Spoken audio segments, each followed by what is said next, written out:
અજય જણાવો શું observations Nifty રિબેલેન્સિંગને લઈને? જી બિલકુલ, નિફ્ટી સેમી રિબેલેન્સિંગ ખાસ કરીને આજે જે થવાનું છે 3 થી 3.5 વચ્ચે ખાસ કરીને. તો ખાસ કરીને નિફ્ટીમાં નામ તો ચેન્જીસ નથી, પણ ખાસ કરીને જે ફંડને લઈને ઇન્ફ્લો અને આઉટફ્લો થવાનો છે તો સ્ટોક સ્પેસિફિક જાણી લઈએ.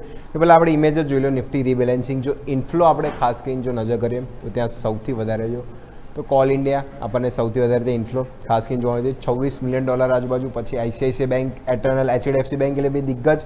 ત્યાં બીજો ખાસું આપણને ઇન્ફ્લો ત્યાં ખાસ કરીને જોવાનું છે. અને અદાણી એન્ટરપ્રાઇઝ જો સૌથી વધારે ઇન્ફ્લો જો આપણને ત્યાં વધારે બેઝ પર આપણને થતો જોવા મળે છે. એટલે સૌથી મેજર આપણે જોઈએ તો કોલ ઇન્ડિયા એટલે જોઈશું ગવર્મેન્ટ કંપનીઓ જોઈશું સૌથી વધારે જે સેમી રિબેલેન્સિંગ છે. એટલે નિફ્ટી સાથે જે નિફ્ટી 500 આપણે જોઈશું, 300 મિડ કેપ 50 બધા. એટલે નિફ્ટીની જે બીજું છે નિફ્ટી નેક્સ્ટ 50 બી ગણી લો, બધાનું સેમી રિબેલેન્સિંગ ઉપર આજે ખાસ નજર રહેશે. જો આઉટફ્લોમાં સામે નજર કર્યો તો ત્યાં જોશું ત્યાં બી દિગ્ગજ છે ભારતી એરટેલ.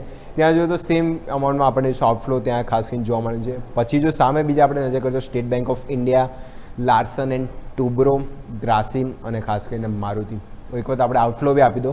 આઉટફ્લોમાં ખાસ કરીને જોઈશું તો જે પણ જોઈશું તો જેમાં જે આ બધા દિક્કત છે ત્યાં બી ઓલમોસ્ટ જો તો આપણને જોઈશું સૌથી વધારે આઉટફ્લો જોઈશું તો ભારતી એરટેલ જે પણ સૌથી વધારે નામ આપણને ત્યાં જોવા મળી હતું. પછી આપણને જોઈશું એસબીઆઈ, એલએનટી, ગ્રાસિમ અને મારુતિ. ત્યાં જોઈએ તો 7 થી લઈને $8 મિલિયન આજુબાજુનું આપણને જોઈશું કે આપણને આઉટફ્લો આપણને જે નંબર્સ ઓફ છે સૌથી વધારે જોઈશું. સૌથી વધારે ઇન્ફ્લો જે કોલ ઇન્ડિયા છે અને સામે સેમ ફોર્મનો જોઈશું તો ભારતી એરટેલ ખાસ કરીને આપણને આઉટફ્લો જોવા મળે છે. જો આપણે મેક્સિમમ સાઇડ જોઈએ કારણ કે જોઈશું જે નેક્સ્ટ 15 ઓવર છે તો આપણે ટોટલ વેટેજ વાઇઝ ગણીએ તો સૌથી વધારે આપણને જોઈશું જે ઇન્ફ્લો થવાનો છે જેમાં જોઈશું એમસીએક્સ, એનટીપીસી અને ખાસ કરીને લોરસ લેબ.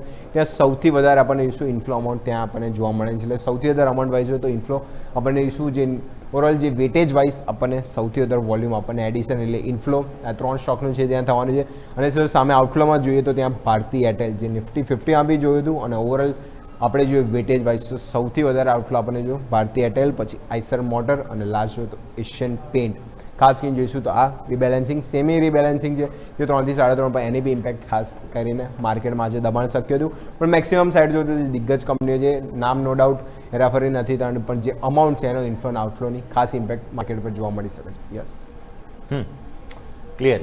તો આ તમામ સંકેતો છે કે જેને ધ્યાન પર રાખીશું. અજય, આભાર આપનો અમારા સાથે જોડાવા માટે.